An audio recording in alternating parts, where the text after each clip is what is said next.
Steht man hudem Fuss von Hearst Castle, diesem weißen Palast, der wie ein Fiebertraum aus Marmor gegen den kalifornischen Himmel glanzt, und fragt den Reiseführer, was hier stand, beaver William Randolph Hearst Millionen in seinen verwunschenen Hügel investiert, word man von Campingausflügen Urselen, von einer einfachen Ranch, vom Spielplatz eines reichen Jungen. Der in ein Monument de Excesses de Gilded Age verwandelt word, Doch was man verschweigt, was die sorgsam inszeniert. Ursulung geflissentlich vergist, ist, das die Geschichte von San Simeon gar nicht mit den Hearsts begann, das Diocese Winchpeicht Vorgeburg mit Blick auf den Pazifik lang vor dem Grundsteinlichen von la Cuesta Encantada bereits den Aufstieg und Fall von Imperien, die Guldsame Vertreibung von Völkern, die systematische Auslöschung von Kulturen, die blutige Umwandlung heiliger indigener Landereien in Spanish Missionsweiden, den in mexikanisch Ranchos und schließlich in amerikanisch Betrieb Miterlet hat. Geschichte der Besetzung begrub die Vorherige wie geologisch Schichten, und jeder neue Besitzer schrieb seinen eigenen Schöpfungsmythos. Und das auf Fundamenten, die aus den gestellten Traumen anderer Menschen errichtet wurden. Das Schloss, das Sie sehen, ist lediglich das Jungstkapitel in einem Buch, geschrieben in Blut und Vertreibung, ein glitzernder Schlüsselstein auf einer Pyramide der Ausbildung, die sich über 1000 Jahre erstreckt. Und wenn dies weißen Mauern sprechen konnten, wenn die sorgsam gepflegten Garten und die importierten europäischen Antiquitäten ihr Waren Sprunch flüstern konnten, wurden sie ein weitaus düstere Geschichte Urselen, als die offizielle Geschichte schreiben zuget, die Geschichte der unsichtbaren Hand, die dies Landschaft formten, lang beaver der erste Entwurfeins Architekten anschwerteit word, die Geschichte der indigenen Jäger, die Gede schluckt und Gede kelkanten, die Geschichte der Franziskaner Priester, die ihr Arbeitskraft im Namen Gottes zwangsverpflichten, die Geschichte der mexikanischen Rancheros, die wie auf gestelline Missionsland waden ließen, die Geschichte der amerikanischen Minenbarons, der sich waren de chaotischen Übergangs Kaliforniens vom mexikanischen Territorium zum amerikanischen Bundesstaat ein Imperium für ein Spotgeld erwarb, die Geschichte der vergessenen Walfangstation, wo Manner Waltran zu Lampenal verarbeiteten. Waren sich das Meer rot vom Blut farbte, die Geschichte der viktorianischen Villa, die Jahren vor dem Schloss auf diesen Hügeln stand und ein ander Art von kalifornischer Aristokratie mit andern Traumen von Beständigkeit beherbergt. Der brutalen Wahrheit, das Geschichte der Geschichte von San Simeon damit zu tun hat, das jemand etwas nahm, das ihm nicht gehört, nach seinem eigenen Bild nu gestaltet und Fortschritt nannte. Dies ist die geheime Geschichte der Gründung von San Simeon, die Geschichte dessen, was vor dem Schloss, vor den Hearsts, ja sogar vor dem ersten spanischen Soldaten auf Salinan-Boden gesca, die Geschichte der beiden Waren und Wiesen, die dies Kust einst prägten, kein steinernen Bergen, sondern Mozentren, die parallelen Imperien von Mission und Ranch, mexikanischem Landsüdilung und amerikanischer Eroberung, die sich überschneidenden Gebiete und konkurrierenden Visionen, die diesen Kustenabschnitt Kaliforniens von der indigenen Heimat zur Grundlage für Amerikas berühmtesten Palast machten. Das Verständnis dieser verborgenen Geschichte, das Abtragen der Schichten de bewussten Vergessens, enthüllt unbequem Wahrheiten darüber, wessen Arbeit Kaliforniens golden Zeitalter begründet, wessen Land für die legendären und Wiesen gestellten word, wessen Geschichten absichtlich ausgelöscht wurden, Platz für gefällige Ursailungen von Manifest Destiny und unternehmerischem Triumph zu schaffen. Wahrheiten, die Reiseführer verschweigen, waren sie Besitzer durch Marmorseilwaller. Renaissance-Wandteppich und griechisch-römischer Statuen führen, Wahrheiten, die das Märchen vom Self-Made Millionär verkomplizieren. Baut sein Traumhaus in unberührter Wildnis, while die Wildnis unberührt war, das Land leer war und die Fundamente von Hearst Castle nicht auf nacktem kalifornischem Felsgestein ruhen, sondern auf dem einhaften Geücht von Jahrhunderten der Vertreibung, Ausbildung und sorgfältig orchestrierten Amnesie. Beginnen wir mit den Salinan-Indianern, der Piano-Gruppe, die diesen Kustenstreifen mindestens 1000 Jahre lang bewohnten, beaver auch nur ein Europäer deren Dakt, in für sich zu Beansprechen. Sie kennt dies Hügel und Strand nicht als zu Parzelierens und zu Verkaufens Land, sondern als Heimat, als Heilige Landschaft, als die Geben Vorfahren und als Kell Erinnerung. Sie sammelten Muscheln in den Gezeiten Tumpeln des Spatteren San Simeon Point, sammelten Eicheln in den Eichenhainen des Spatteren Camp Hill, jagten Hirsch durch die Chaparral-Vegetation der Spatteren Schlossgarten, und ihr saisonalen Wanderungen führten sie in einem über 100 von Generationen perfektionierten Rhythmus von der Kust in die Taler im Landesinneren und wieder zurück. Dieser Rhythmus wird nicht von Grundstücksgrenzen oder Landzuweisungen bestimmt, sondern von den niederlichen Zyklen der Lochswanderungen und der Eichler, der Sommerhitze und der Wintersturm. Überall hinterließen sie Spuren ihrer Anwesenheit, Muschelhaufen, die alte Lagerplatz markierten, Malstein, die von Generationen von Frauen glatt geschliffen wurdens waren, die Eicheln durch aufwendig Auslagungsprozess zu Mel verarbeiteten. Bittere Tannein, in rotem Acker und Holzkohl gemalt Piktogrammen holen Wanden, die Geister, ahnen und die heiligen Geschichten darstellten, die ihr Welt zusammenhielten, Wissen über dies Landschaft war enzyklopädisch, innig und fast alles. Von ganzjahrig sprudelnden Quellen über die besten Aussichtspunkt zur Waldbeobachtung der Kust bis hin zu Hauptpflanzen und den Jahreszeiten mit der Riechaltigen Eichlernt. Dieses Wissen wird nicht in Büchern festgehalten oder auf Karten verzeichnet, sondern im Gedächtnis bewahrt und von Generation zu Generation mundlich, durch Lehre und durch die Gillette Erfahrung de Durchstreifens dieses Gebiets weitergegeben, Jahreszeit für Jahreszeit, Jahr für Jahr, Jahrhundert für Jahrhundert. Bis das Land selbst untrennbar mit der Identität der Salinan verbunden war, bis jeder Stein, jeder Baum und jeder Bach Geschichten und Bedeutungen in sich trug, die Menschen auf ein Weiss mit dem Ort verbanden, die Europäer mit ihren abstrakten Vorstellungen von Agentem und Besitz niemals begreifen konnten. Doch als Spanish Soldaten und Franziskaner Missionär im Spaten 18. Jahrhundert von ihren Kolonialstützpunkten in Baja California und Central Saline nach Norden Vordrangen, ändert sich dies. In Mexico sehen sie nix von dieser Kultur, nix von dieser Geschichte, nix von dieser sorgsam gepflegten Landschaft, denn dies hat ihr Mission verkompliziert, hat ihren göttlichen Auftrag, das Christentum und die europäische Zivilisation in das zu bringen, was sie als leer Wildnis besigneten, bewölkert von kindlichen Wilden, die der Erlösung bedürften, Beantragtheit, und die Spanish Doctrine de Terra Nullius, de Lehren Landes, liefert die rechtliche Rechtfertigung für die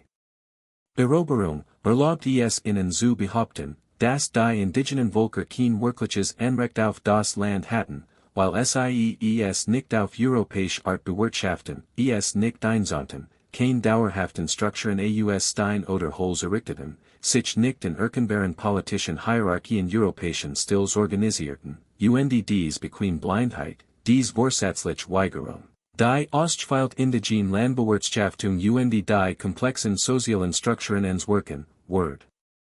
Zur Gründungslage, auf der allen folgenden Schichten der Ausbildung aufgebaut. Wurden sollten. Die 1797 etwa 65 km landinwärts von San Simeon gegründet Mission San Miguel Arcangel Beansbruck die Gesamtkustenregion als Weideland, als Abgelegen Weidflächen, auf denen Tausend von Rindern und Schafen von zwangsrekrutierten indigenen Arbeitskräften gehütet werden konnten. Die Franziskanerpaters besaßen ein besonders Talent dafür, Landschaften umzugestalten und die indigene Jagdgrund in landwirtschaftlich Güter nach europäischem Vorbild zu verwandeln. Dies wurden von bekannten Einheimischen bewirtschaftet, die ihren niederlichen Lebensrhythmus, ihr traditionelle Ernährung, ihr Sprachen, Brauch und die spirituellen Praktiken aufgeben müssen, stattdessen in den Missionsanlagen unter Aufsicht zu leben. Dort starben hunderten europäischen Krankheiten, gegen die sie keine Immunität besaßen, Masern, Pocken, Grippe. Dies Krankheiten wurden mit verheerender Geschwindigkeit in den Missionsgemeinden, todeten Familien, dezimierten Dörfer und brachen das demographisch Rückgrat der indigenen Kaliforniens. Ihren Kindern wird verboten, ihr Muttersprachen zu sprechen oder ihr traditionellen Zeremonien ausüben. Das Gesamtgefüge der Salinan-Kultur wird systematisch zerstört und der etwas ersetzt, das die Spanier Zivilisation nannten, das aber aus der Perspektive der indigenen Bevölkerung einfach nur grausam aussah. Im Inneren erhielten die Zustand bemerkenswerterweise der Sklaverei, und die Missionen funktionierten nach einer eigentumlichen Logik, die religiosen Eifer mit brutalem Pragmatismus verband. Die Franziskaner glaubten aufrichtig, sie zu retten, während sie gleichzeitig ein Wirtschaftssystem schufen, das vollständig auf der Arbeit der indigenen Bevölkerung beruht. Dies muss Wesen anbauen und ernten, Rinder und Schäfhüten, Gebäude richten, Stoff weben und all die Güter herstellen, die Missionen autark machten. Der Rechtsstatus der indigenen Missionsbewohner war sorgfältig darauf ausgelegt, ihre Ausbeutung zu maximieren, sie waren formal kein Sklaven, konnten nicht als Einzelpersonen gekauft oder verkauft werden, aber sie waren auch nicht frei. Sie dürften die Mission nicht ohne Erlaubnis verlassen, konnten bei Flucht gejagt und zurückgebracht werden, konnten bei Verstoßen gegen die Missionsordnung ausgepeitscht werden und müssen hilflos sein, wie ihre Kinder in einem System erzogen werden, das darauf abzielt, jede Spur ihres indigenen Erbes auszulöschen. Das wie, das in San Simeon grast, nachkommen spanischer Herden aus Mexico, Tausend von Langhornrindern, die sich über die ehemaligen Jagdgrund der Salinan-Indianer ausbreiteten, trampelt die einheimische Bevölkerung nieder. Die Gräser, die Salinan seit Jahrtausenden durch kontrolliert Brandy bewirtschaftet hatten, veranderten die Ökologie der Region grundlegend. Einheimische Horstgräser wurden durch europäische einjährige Pflanzen ersetzt, die an der Insektenpopulationen und an der Tierwelt begünstigten und die gesamtbiologische Zusammensetzung der Landschaft wandelten. Gleichzeitig setzten Missionssoldaten die spanische Herrschaft mit Peitschen, Ketten und Musketen durch und drohten jedem indigenen mit Gewalt, der sich der Bekerung weitersetzt, versucht, sein traditionell Lebensweise zu bewahren oder Widerstand gegen das Missionssystem organisiert. Es gabs war Widerstand, verzweifelt Aufstand, die schnell niedergeschlagen wurden, und Fluchtversuche in die Berge im Landesinneren, wo einige Salinan Fragment ihres traditionellen Lebens außerhalb der spanischen Reichweite bewahren konnten. Doch dies waren Ausnahmen, Kausauflösungen de Widerstands in einem System, das darauf ausgelegt war, die Autonomie der Indigenen zu brechen und sie zu gefugigen Kolonialinternen zu vermen. Als Mexico 1821 die Unabhängigkeit erlangt, wurde Schaden bereits angerichtet, die Salinan-Bevölkerung war durch Krankheiten dezimiert und ihr Lebensgrundlagen zerstört, ihr Land entfremdet und bis zur Unkenntlichkeit verandert, ihr Kultur in ein Hybrid Existenz zersplittert, von der sich die jüngeren Generationen nur noch bruchstück erinnern konnten.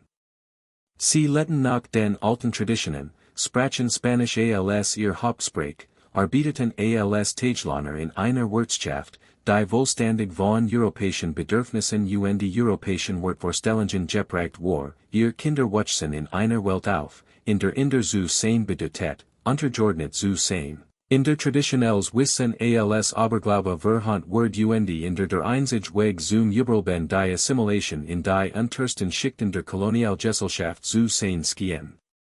Die Spanier hatten in nur einer Generation Ziel erreicht, sie hatten indigenes Gebiet in Kolonialland verwandelt und die rechtlich und physische Infrastruktur geschaffen, durch die Diocese Land weiter erbertragen, ausgebetet und von jeglicher Verbindung zu seinen ursprünglichen Bewohnern entfremdet werden konnte. Als Mexico in den 1830er Jahren die Missionen säkularisiert und deren riesige Ländereien in Form von Ranchos und bevorzugt mexikanische Bürger verdelt, fanden sich die Salinan nicht befreit, sondern lediglich von einer Form der Ausbeutung in ein anderer Verleger, von der Leibagenschaft in den Missionen zur Arbeit auf den Ranches sie bearbeiteten weiterhin dasselbe Land, das ihr Vorfahren gejagt und gesammelt hatten, nun aber als Diener in einem fremden wie Imperium, anstatt als frei. Menschen ihre Ressourcen nach ihren eigenen Bedürfnissen und Wünschen zu verwalten. Der Säkularisierungsprozess selbst war chaotisch und korrupt.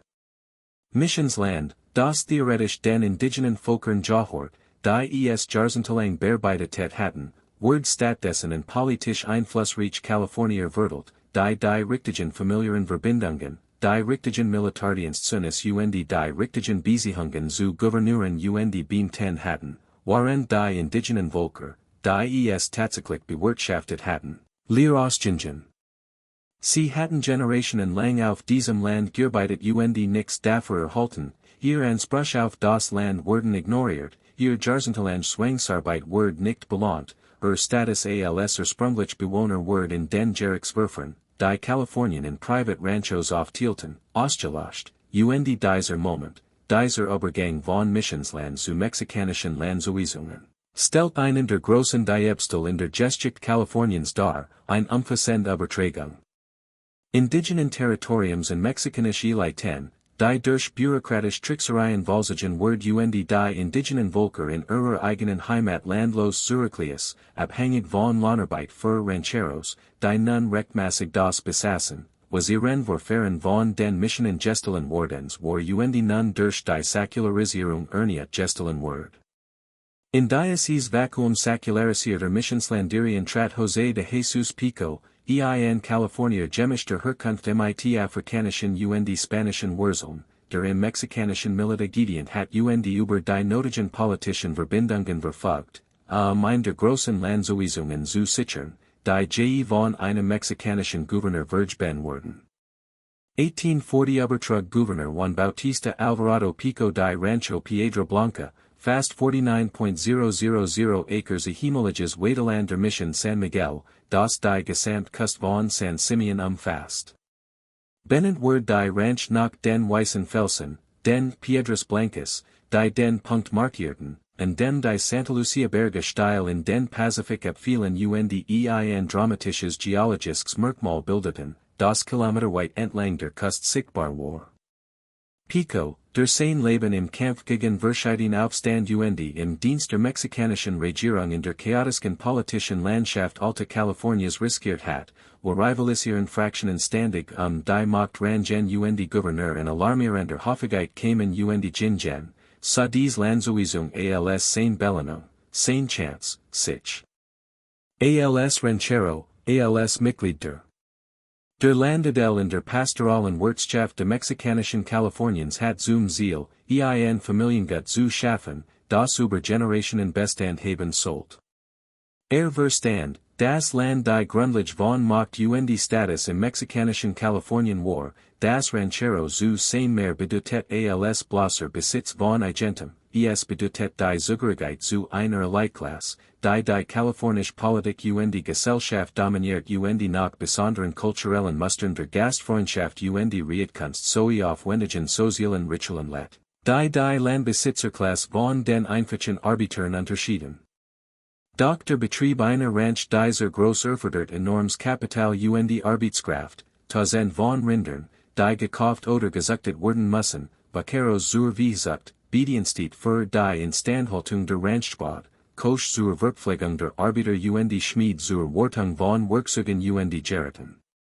Man benötigt Zugang zu Märkten, auf denen Hot und Taug, Kaliforniens wichtigste Exportgüter in den Jahrzehnten vor dem Goldrausch, Jean Biden Rostoff, die Diocese abgelegen Gebiet mit den globalen Handelsnetzen verbanden, und amerikanisch und europäisch Handler verkauft werden konnten. Die Schiffen in Kaliforniens primitiven Häfen ankerten und Fertigwaren gegen die Produkte Rancharbeit tauschten.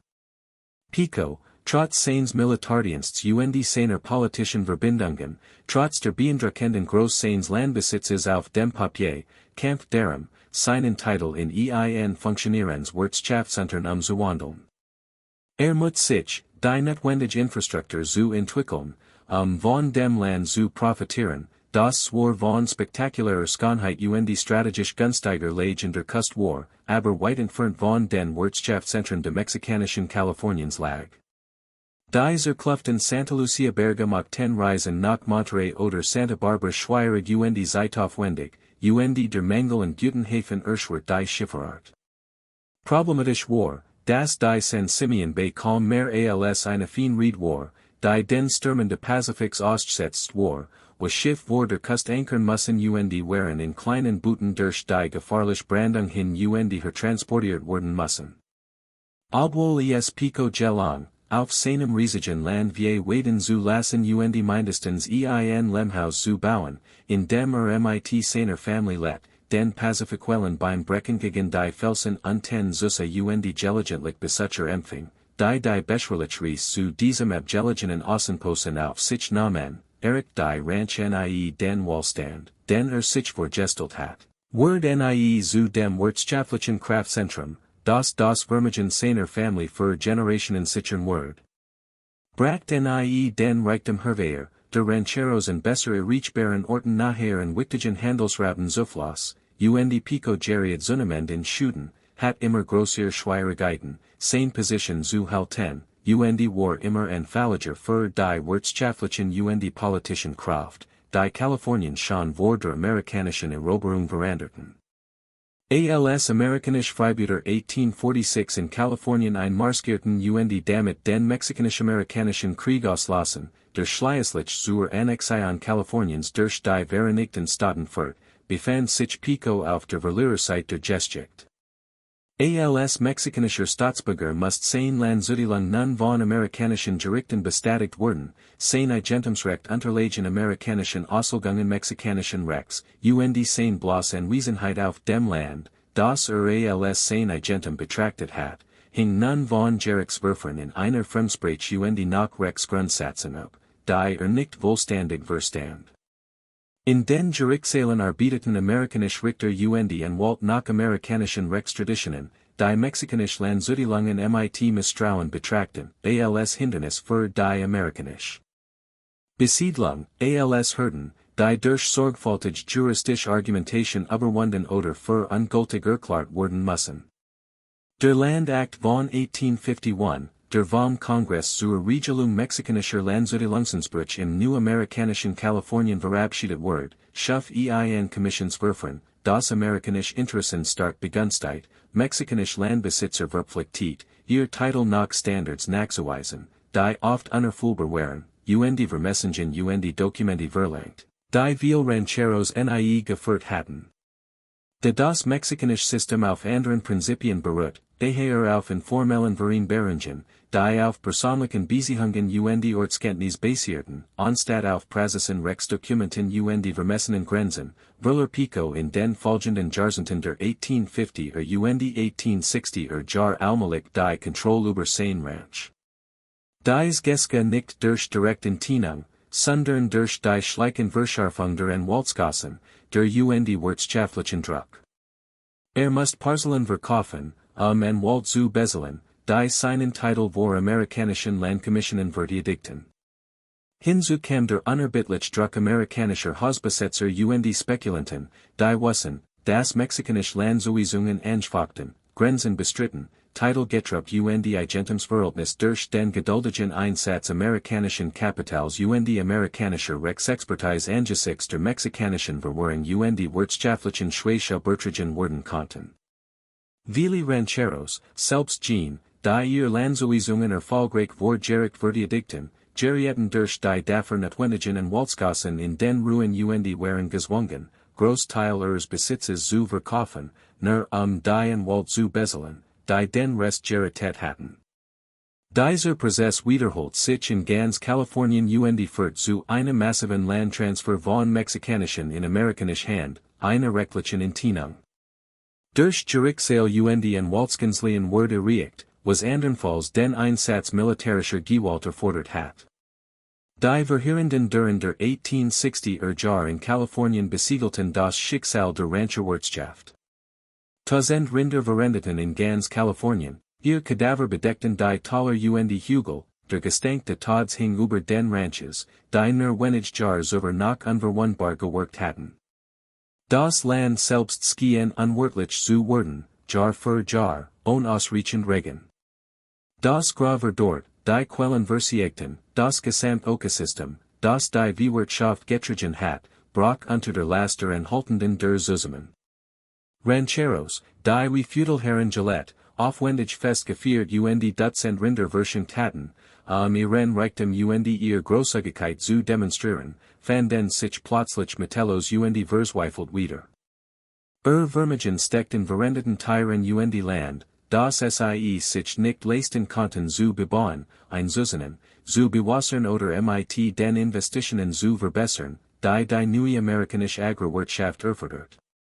In dies Kreis traten Männer wie George Hearst, amerikanisch Bergbaumagnaten mit reichlich Kapital und einem unstillbaren Appetit auf Land, Männer, die verstanden, Kaliforniens Übergang vom mexikanischen Territorium zum US-Bundesstaat bot ein Beispiellos Gelegenheit, riesige Landereien zu Schnappchenpreisen von Verzweifelten Verkäufern zu erwerben, die kein anderer Wahl hatten, die dringend Geld benötigten, Schulden, en Walzgassen und Sturen zu begleichen, die zusen müssen, wie Lebenswerk sehr und den Verkauf an Amerikaner als einzigen Ausweg aus dem finanziellen Ruin sehen.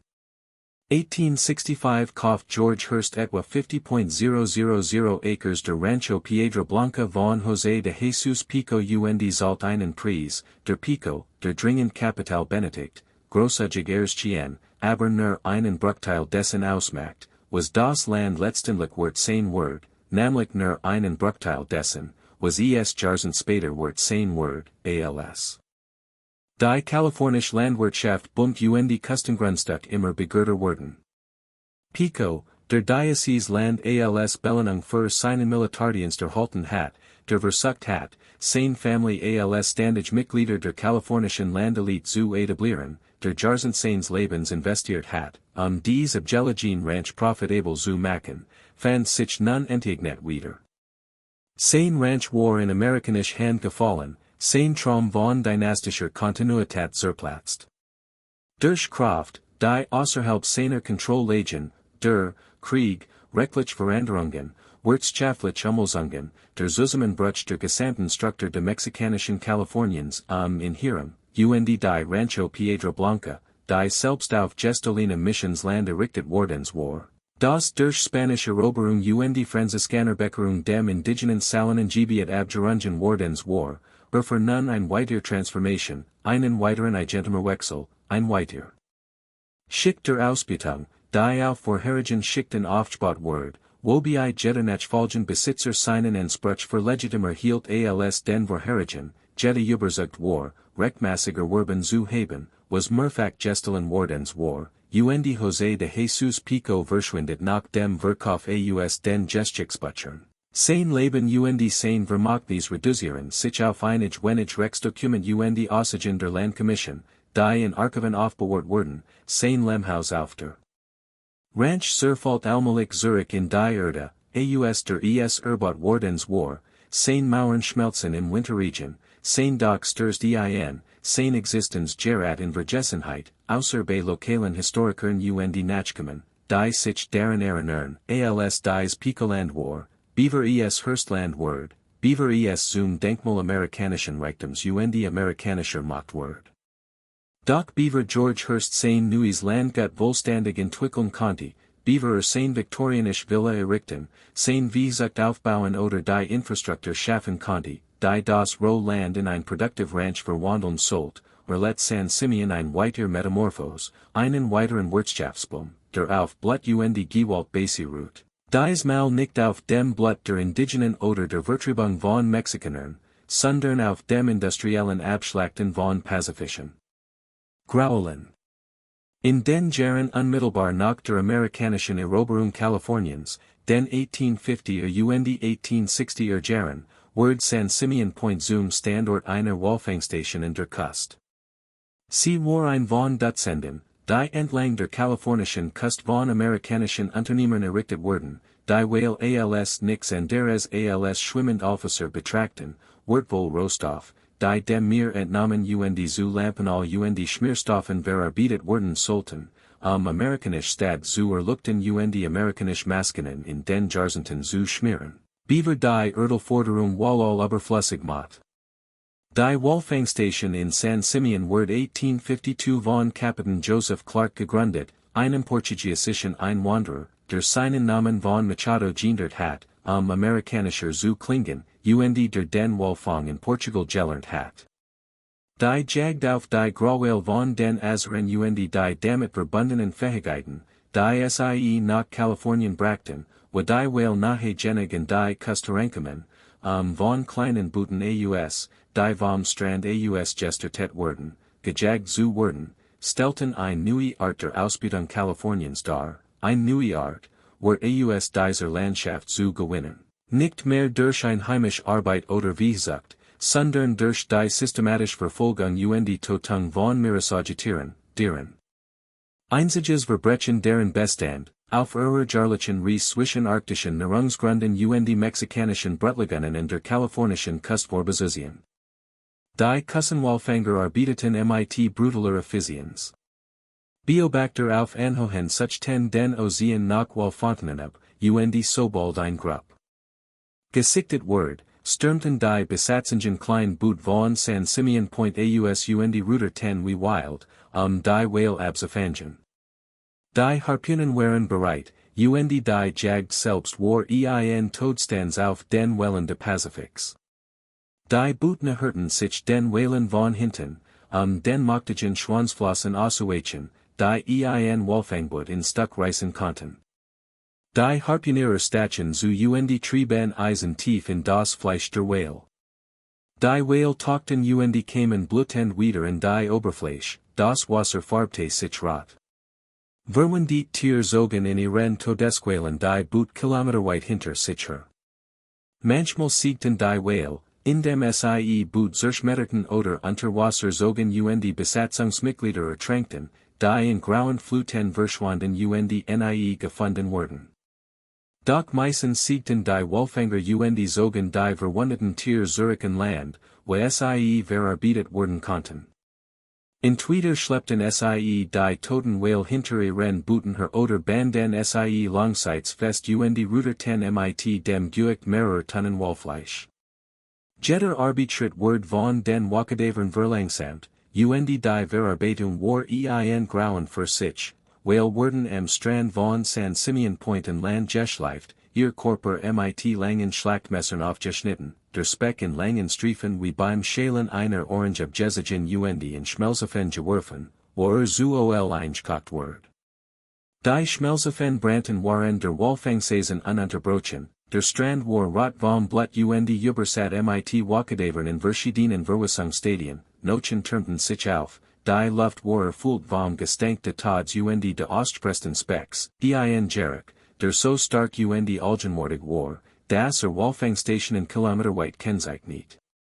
Das das aus diesem Gemetzel entstand, word sorgfältig in Fasser abgefolgt und nach San Francisco und darüber hinaus verschifft.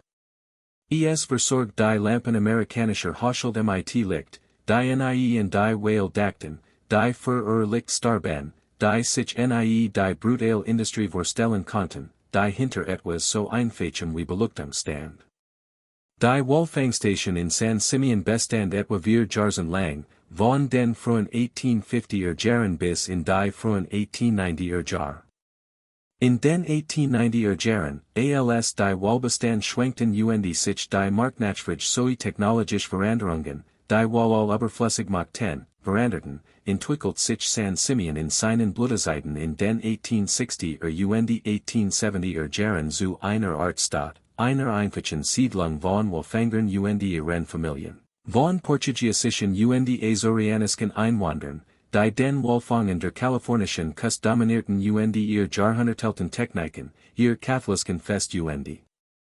ihr engen Gemeinschaftsstrukturen in diese abgelegenen Küste brachten, von Handlern, die Station versorgten und von den Bedürfnissen der Walfanger profitierten. 1852 errichtet Kapitän Clark im Walfangpunkt einen Gemischtwarenladen, ein Holzbad, das später in seinen heutigen Standort verlegt word und zum berühmten Sebastian Store word. Diesen Kern hierum entstanden Hotels und Saloons, ein Schule, in der die Kinder der Walfanger das Schreiben lernten, ein Postamt, das diesen abgelegenen Außenposten mit dem amerikanischen Postsystem verband, die Gesamtinfrastruktur der amerikanischen Grenzkapitalismus, allesamt auf dem Fundament der Walfangs errichtet. 1869 hat San Simeon 2 Einwohner. 100 Seelen, im selben Jahr errichtete Kai zur Erleichterung der Schifffahrt, der größeren Schiffen ermöglicht, Fasser mit Wallal zu Leiden, on vor der offenen Ried ankern und die Waren durch die Brandung transportieren zu müssen, und ein wirtschaftlicher Aufschwung, der scheinbar auf unbestimmt Zeit enthalten wird, der den Stationsbesitzern ein Vermögen einbracht. Den Walfangmannschaften ein stetige Beschäftigung bot die Geschäftsmöglichkeiten für Kaufleute und Hoteliers sowie alle Unterstützungsleistungen schuf, die Jeter industriell Betrieb benötigt. Doch die Whale waren, anders als das Zuchtbar wie und das dauerhaft Land, ein endlich Ressource. Jahrzehntelang intensiv jag dezimiert ihr Bestand, trieb sie von ihren traditionellen Wanderungen in Kusteneheb und zwang sie, immer weiter hinaus auf Safin Meer zu schwimmen, wo die Walfanger vom Ufer sie nicht erreichen konnten. Die Population der Grauwale, die vor Beginn der intensiven Jagdsendsend umfasst hat, brach bis in die 1890er Jahre auf vielleicht einige Tausend zusammen. Zu diesem Zeitpunkt gab es einfach zu wenig Wale, das Unternehmen noch rentabel zu machen. Die Besatzungen verbrachten Tage damit, den Lehren Ozean abzusichern, die Fangerate blieben meist ungenutzt, die wirtschaftliche Kalkulation, die den Kussenwalfang rentabel gemacht hat, brach mit dem Niedergang der Walpopulation selbst zusammen. Die Industrie, die so beständig gestionen hat, die ein Staat und ein Wirtschaft geschaffen und 100 von Menschen beschäftigt hat, verschwand fast über Nacht. Die Stadt, die die Walfangstation herumgewachsen war, verkümmert so schnell, wie sie aufgebläht war. Die Walfanger suchten sich an der Möglichkeiten, einige Folgen der schrumpfenden Industrien an der Orte, und ihr gaben den Walfang ganz auf. Für Kaliforniens aufstrebende Agrarwirtschaft bedeutet dies, dass die Händler ihr Läden schlossen, die Hotels leer standen und die Schule geschlossen wurden, als die Familien wegziehen. San Simeon Point, einst das Zentrum wirtschaftlicher Aktivität und ein pulsieren Zentrum von Handel und Industrie, wurde wieder zu einem stillen Kustenabschnitt. Die Nochen von Whalen waren in der Songebleit, und die Gezeitentempel spulten langsam die Spuren der industriellen Jagd weg. Nur das Lagerhaus, der Laden und einige wenige andere Gebäude zugten nach davon, dass dies einst ein Ort konzentrierter Gewalt und wirtschaftlicher Aktivität gewesen war. Dies Überrest, dies architektonischen Zeugnis, wurden schließlich in George Hearsts Ranchbetrieb integriert und dienten als Versorgungseinrichtungen für sein Rinderimperium. Der Kai wurde nun für den Versand von Ranchprodukten anstelle von Wallal genutzt, das Lagerhaus für Ranchgerät anstelle von Fassern mit Waltran. Ursprünglicher Zweck geriet in Vergessenheit oder wurde bewusst verschleiert, als San Simeon den Wandel von einem Wirtschaftsmodell zum anderen Vollzog, vom Walfang zur Rinderzucht und schließlich zum Vergnügungspark von Amerikas berühmtestem Zeitungsmagneten. Die Weltschäden dieser Jahrzehnte sind unvergessen. Die Folgen der intensiven Walfangs, die Population der Grauwale wurden den Rand der Osterbens getrieben, das Ökosystem durch die Dezimierung wichtiger Spitzenprädatoren gestört, wurden mehr als ein Jahrhundert brachen, sich überhaupt zu erholen, es bedurften eines umfassenden Schutzes und jahrzehntelanger Niederschutzbemühungen. Beaver sich die Grauwalpopulationen auch nur annähernd auf ihr Bestand vor dem Walfang erhalten, und selbst heute noch, trotz des Schutzes, tragen die Wale in ihren Genen den Flaschenhals dieser beinahe Ausrottung, die genetische Vielfalt, die beim Zusammenbruch der Populationen verloren ging, das durch die menschlich Jagd eingeschränkt evolutionär Potenzial, und nix von dieser Geschichte, nix von dieser Umweltzerstörung wurde bei den Führungen durch Hearst Castle erwähnt, alsob die Walfangstation nie existiert hat, alsob dies Kust schon immer unberührt Wildnis gewesen war, die darauf wartet, Germans privater Spielplatz zu werden. Alsob Schönheit keinen Preis hat und kein Gewalter fordern wird, erreicht zu werden. George Hearst, der 1865 die Rancho Piedra Blanca erwarb, war ein ganz anderer Typ kalifornischer Kapitalist als José de Jesus Pico oder die Walfanger an der Kust. War ein Minenmagnat, der sein Vermögen in Nevadas Comstock Lode gemacht hat, der alles auf unterschiedlich Silbervorkommen gesetzt spektakular Joannen. Hat. Verstand das kapitalistische Prinzip, natürlich Ressourcen durch Arbeit Technologie in Geld zu verwandeln. Hat Minen von Montana über South Dakota bis nach Mexiko erschlossen, Wust, wie man Großangelegt Industriebetrieb organisiert, Arbeiter führt in Jarzentenstadt in Jahreszeiten denkt. In seinem Erwerb von San Simeon sah nicht nur ein Ranch, sondern einen dynastischen Sitz, einen Ort, an dem seine Family Wurzeln in Kalifornien schlagen, sich dauerhaft in der aufstrebenden Aristokratie des Staats etablieren etwas schaffen konnte, das die Boom, Krisencyclen de Bergbau überdauern wird. Konnte Generationen übergreifenden Wohlstand auf Landbasis schaffen, anstatt auf den unsicheren Grundlagen unterirdischer Mineralien, die sich irgendwann erschöpften. Anders als die Walfanger, die im Gegensatz zu Pico, der Mühe hat, seinen Besitz zu erhalten, verfügt Hearst über das Kapital die langfristige Vision, das Land Schauplatz zu entwickeln, in Infrastruktur zu investieren, die über Generationen hinweg Ertrag bringen wird, nicht nur in den unmittelbaren Guen zu denken, sondern in Wiesen zu errichten, das den Namen Hearst als einen der Gründerfamilien Kaliforniens etablieren wird. In den 1870er Jahren, als die Walfangindustrie ihren Niedergang begann, baut Hearst die Anlagen, die San Simeon für die nächsten 50 Jahre prägen sollten. Errichtet sie nicht auf Camp Hill, wo sein Sohn später das Schloss bauen wird, sondern unten in Costenahi, in der Nähe der Arbeitshafens, wo ein Ranch für den praktischen Betrieb benötigt wird, wo wir auf Schiff verladen Vorrat empfangen werden konnten wo die Bewirtschaftung eines 50.000 Hektar großen wie Imperiums effizienter folgen konnte. 1878 baut George Hearst einen 300 Meter langen Kai in der San Simeon Bay, den Transport von wie landwirtschaftlichen Produkten zu erleichtern, errichtet Fuss de Kais großes Lagerhaus, während bis zum Transport zu lagern, was am wichtigsten war, errichtet wird viktorianisches Ranchhaus mit Achsen Zimmern im italienischen Stil, der bei den kalifornischen Nurichen beliebt war. Charakteristisch für dieses Haus während der quadratische Turm, das Flaschdach, die dekorativen Konsolen die hohen, schmalen Fenster. War Representatives en Wiesen, das den Aufstieg der Hearsts in den kalifornischen Landadel signalisiert ihren Status, ihren Geschmack ihr Beständigkeit unterstrich. Dieses viktorianisch Herrenhaus, nach Hut erhalten, im Besitz der Family Hearst, weiterhin als Privatresidence genutzt daher für die Touristen, die das Schloss besuchen, unsichtbar, nach immer von Hearst Nachkommen bewohnt. Die als ihr wichtigst Verbindung zu San Simeon pflegen sein menschlich groß die Legend der Custer Oberwaltagenden Prag des Schlosses auf dem Hügel vorsehen, stellt das erste architektonische Statement der Hearsts in San Simeon dar, denn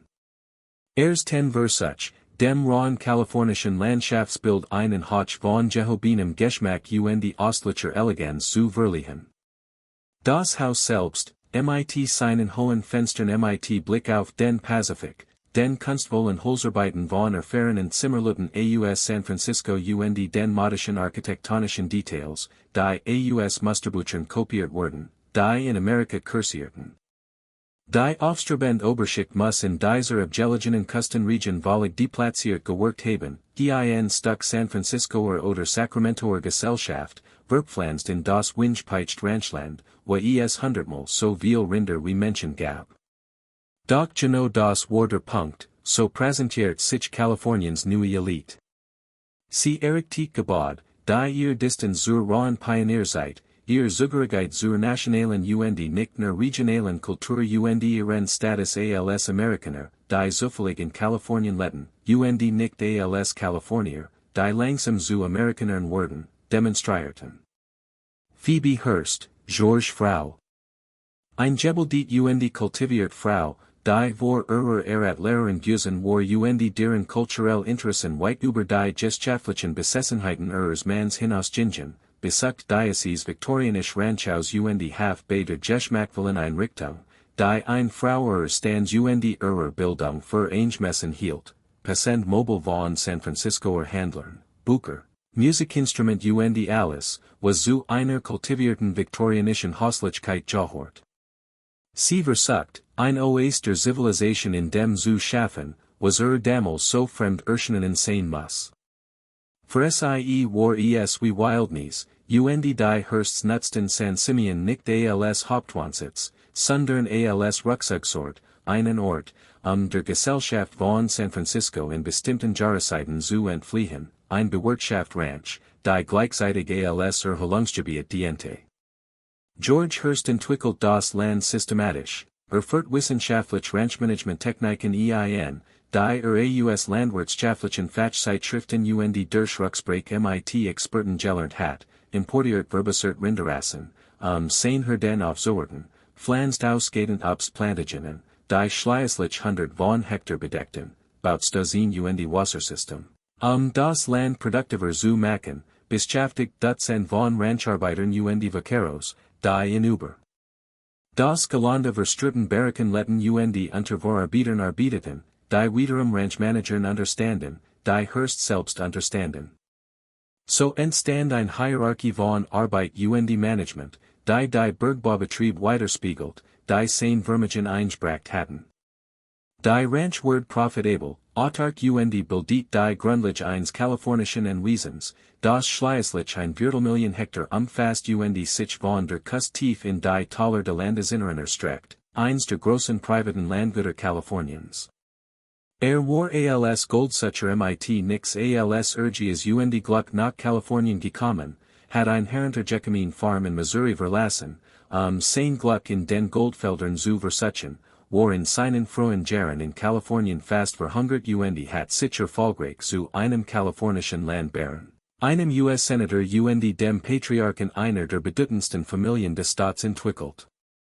Als 1891 starb, hinterließ seiner Witwe Phoebe ein Wesen im Wert von $18 Millionen, darunter die San Simeon Ranch.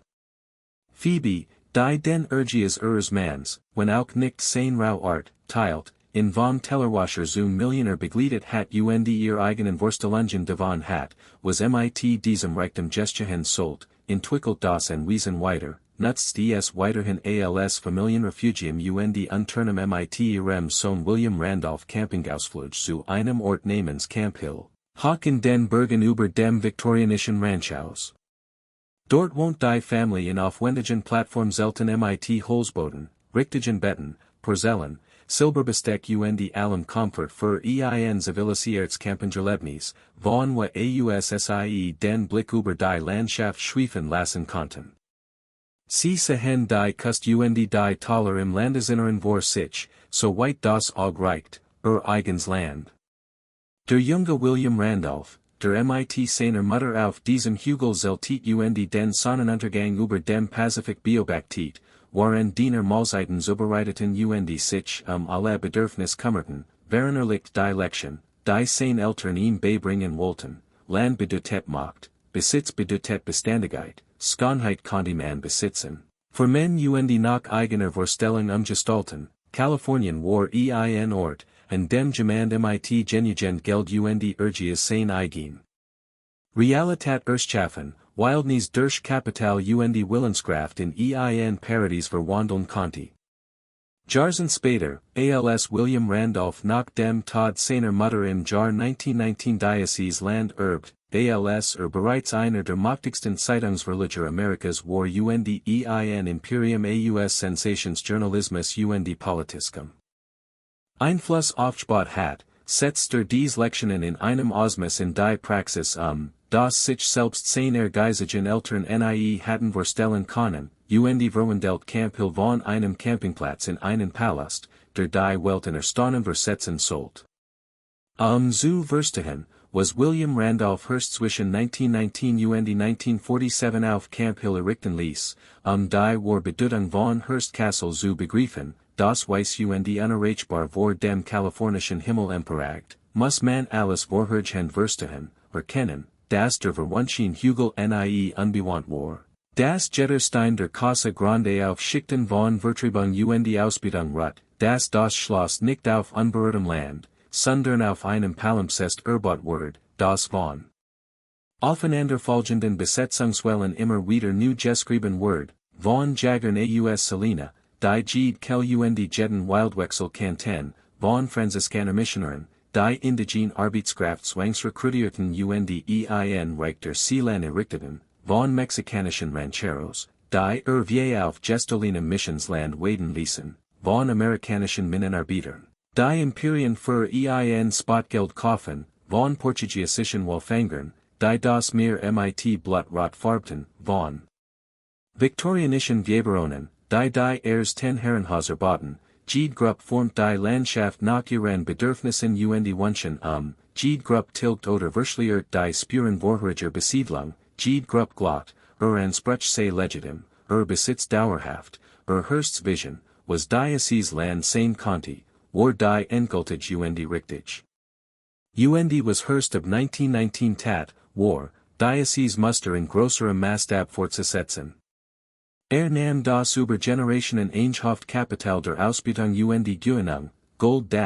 Silber und Kupferminen, Zeitungsimperien und politischer Einfluss, wie Farmen, Wiesenfelder und städtische Immobilien, jede Art von amerikanischem Reichtum, konzentriert in Vermögen einer einzigen Familie, und investiert es in die Erschaffung von etwas, das es nach nichts übergegeben hat. Einen Palast auf einem kalifornischen Hügel, der es mit allem in Europa aufnehmen konnte.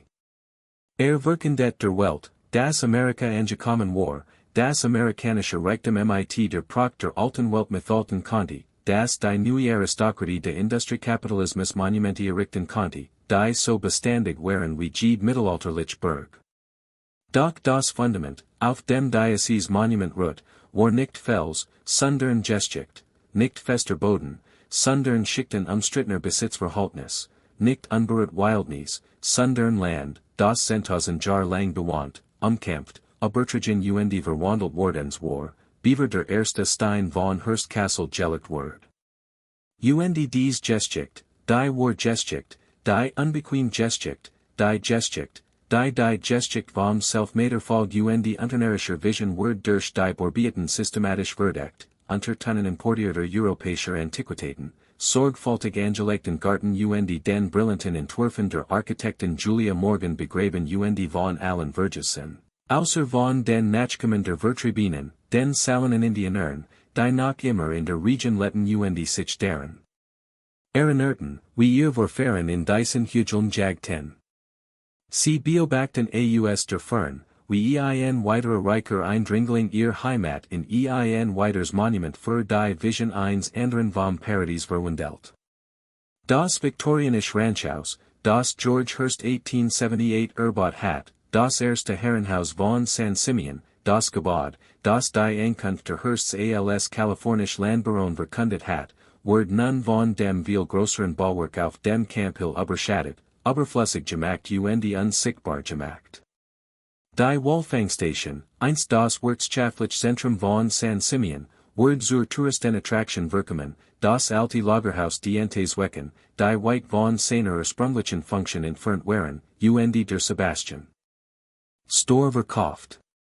Souvenirs für Besucher, die nix von Walblatt und den dasjährigen Schmelztiegeln wissen, und der Kai, der zu einem Angelstag funktioniert wird, wo Touristen ihr Angeln in Gewasser werfen, in denen 100 von Whalen starben, jede Erinnerungen Blatt, Speck und industrielles Toten wird sorgfältig ausgelöscht, zu charmanten historischen Fußnoten umgedeutet, die dem Ort lokalcoloret verliehen, und den Genus zu storen.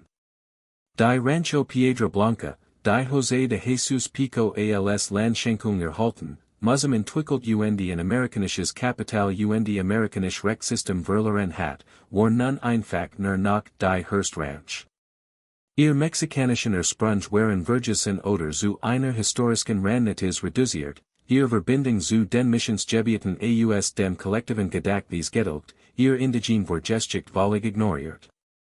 Und die Mission San Miguel Arcangel, die Diocese Land als Wadeland für bekehrt indigene Beansprucht hat, war nun ein restauriertes Denkmal, wo Touristen die Architektur und die von Malerien bewunderten, und das System der Zwangsarbeit und der kulturellen Zerstörung, das die Mission repräsentiert, wohlständig zu verstehen. Reiseführer sprachen von der zivilisierenden Mission der Patres, ohne zu erwarnen, das.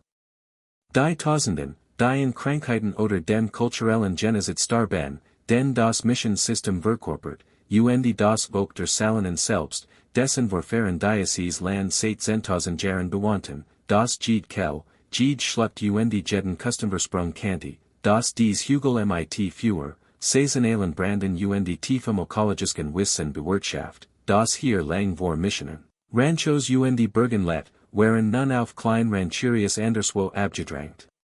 Ihr Gebiet Sanspruch wurden von keiner der aufeinanderfolgenden Regierungen, die Kalifornien beherrschten, jemals anerkannt. Ihr Kultur blieb nur in Fragmenten erhalten, die von Anthropologen gesammelt und in Museumsarchiven aufbewahrt wurden. Ihr Verbindung zu San Simeon wurde durch aufeinanderfolgende Wellen der Eroberung und Kolonisierung gekappt, die Heimatland in Fremdsigentem verwandelten. All dies Geschichte, die indigene, Spanisch, Mexikanisch, Amerikanisch, Jede Schicht der Besetzung und Vertreibung, wurde im Fundament von Hearst Castle verdiktet, buchstablich und metaphorisch. Die letzte Jahrhundert lastet auf dem Felsgrund von Camp Hill, unsichtbar für die Touristen, die kamen, Hallenbader, deckten im Stil der spanischen Renaissance und unbezahlbar Kunstwerk zu bestaunen. Sammlungen, aber dennoch präsent in den Steinen des Schlosses selbst, in der Arbeit, die es erbaut, im Kapital, das es finanziert, in den Rechtstrukturen, die es schützten, in den Geschichten, die über es erzählt wurden, und den Geschichten, die bewusst verschwiegen wurden. Und genau das Verschweigen die Reiseführer, wenn sie Gruppen durch die Raum führen, in denen einst Filmstars feierten und Zeitungsmagneten einst Intrigen schmiedeten, das Hearst Castle nicht bloß ein gebaut ist, sondern ein Denkmal für ein bestimmte Art, die kalifornische Geschichte zu verstehen, eine Art, die individuelle Leistung über kollektive Entwicklung stellt, die Schaffung von Reichtum führt, und die Ausbeutung zu hinterfragen, die Land als where und nicht als Heimat behandelt. Die Schönheit in importierten europäischen Antiquitäten sieht, während sie die einheimische Kunst und Architektur ignoriert, die hier zuerst existiert. Und das Schloss steht heute nicht als Beginn der Geschichte von San Simeon, sondern als spätes Kapitel einer viel längeren Erzählung, nicht als Erfüllung der kalifornischen Versprechens, sondern als Beweis dafür, wessen Versprechen erfüllt und wessen gebrochen wurden, wessen Traum wurden und wessen systematisch zerstört wurden. Und wenn sie Hearst Castle heute besuchen. Und wenn sie seine Erhabenheit bestaunen, bedenken sie, dass sie auf einem Boden stehen, der seit 10.000 Jahren bewohnt, umkämpft, gerat, verkauft und verwandelt wird, das unter ihren Füßen die Muskelhaufen der Salinenlager, die Fundamenti spanischer Missionstationen, die vergessenen Lembauten mexikanischer Rancheros, die Schmelztiegel amerikanischer Walfanger und die viktorianische Villa de Minenmagneten liegen, der all dies ermöglicht, und das Jetterstein, den sie sehen, Jettergarten, durch den sie gehen, Jetter praktisch Raum, den sie betreten, nicht auf unberührter Wildnis. Sondern auf akkumulierter Geschichte erbaut ist, nicht auf leerem Land, sondern auf der Vertreibung von Völkern, der Auslöschung von Kulturen und dem unaufhaltsamen Vormarsch einer bestimmten Zivilisationsvision, die in jeder Phase erfordert, das etwas anderes zerstört, etwas anderes vergessen, etwas anderes unter der Last dessen begraben wird, was als nächstes kam. Und wenn sie genau hinhören, wenn sie sich von der Reisgruppe entfernen und ein ruhig finden, wo der Pazifikwind noch immer wat wie seit Jahr descenden, dann hören sie vielleicht Echos all jener früheren San Simeons, spüren vielleicht die Gegenwart jener Menschen. Vor uns der War, wird vielleicht verstehen, dass die Pracht des Schlosses auf einem weitaus komplexeren und bunruhigenderen Fundament ruht, als die offizielle Geschichtschreibung sucht. Wird erkennen, dass die beiden Anwesen von San Simeon in Wirklichkeit nie Schlosser waren, sondern Parallelsystem von Macht und Entwicklung, die Mission und die Ranch, die mexikanische Landschenkung und der amerikanische Landkauf, die Walfangstation und das Bezuchtimperium. Jeds dieser System ermöglicht das nächst, Jeds Barietet den Boden für das, was Folgen sollt, Jeds Trug zu der Laster Geschichte bei, die William Randolph Hearst nach dem Tod seiner Mutter 1919 und die MIT dem Genie der Architektin Julia Morgan, Millionen von Dollar und Jahrzehntelange obsessiver Bautätigkeit in den Weißen Palast verwandelt, der Hut den Hügel beherrscht. In das Monument, das San Simeon fragt, in das Schloss, das alles Vorherige in den Schatten stellt. Und dies ist die geheime Geschichte, die verborgene Vergangenheit, die Wahrheit, die unbehaglich unter der Oberfläche von Kaliforniens beliebteste Märchen lauert, das Paradies auf fremdem Land erbaut wird, das Schönheit es erfordert Hässlichkeit, das Schöpfung Zerstörung verlangt, das alles prachtvoll, was man in Hearst Castle sieht, existiert, while etwas anderes aufhört zu existieren. Die einzige Frage, die bleibt, ist, ob wir den Mut haben, uns in das Verlerin zu erinnern, das geraubt ans Wirken, die ganz Geschichte zu erzählen und nicht nur Gegenteil, die unser Gefühl historischer Unvermeidlichkeit und amerikanischer Einzigartigkeit schmeicheln. Denn solange wir das nicht tun, solange wir nicht verstehen, dass die Geschichte von San Simeon nicht vom Genie eines Manns oder dem Urgies einer Familie handelt, sondern von Jahrhunderten der Vertriebung und Ausbildung und der systematischen Auslöschung unbequemer Wahrheiten, wurden wir Hearst Castle niemals wirklich so sehen, wie es ist, nicht der Anfang der Geschichte, sondern das Jungstkapital, kein unberührt Schöpfung, sondern ein Palimpsest, kein unschuldig Schönheit, sondern ein Auf Knochen erbaut Schönheit. Und der Wind, der durch die weißen Korridor und über die gepflegten Rasenflächen wet, tragt das Flüstern all jener mit sich, die vor uns dauern, all jener, deren Geschichten begraben wurden, Platz für die praktisch Schlosse zu schaffen. Und wenn wir zuhören, wenn wir wirklich zuhören, konnten wir endlich verstehen, dass die Geschichte von in San Simeon geht es nicht das, was gebaut wird, sondern das, was zerstört wird, dieses Gebäude zu ermöglichen. Und dieses Verständnis, so unbequem es auch sein mag, ist der einzig ehrliche Weg, sich diesem Ort, diesem Denkmal, diesem Zeugnis dessen zu nähern, was Amerika war, ist und vielleicht immer sein Wort, ein Ort, an dem Traum auf den Albtraumen anderer Menschen gebaut wurden, an dem Schönheit aus Hässlichkeit entsteht, an dem die Gegenwart die Vergangenheit systematisch auslöscht und in dem großartig Architektur, ob absichtlich oder nicht, als Grabstein dient, der die Begrabnis all dessen markiert, was vorher war.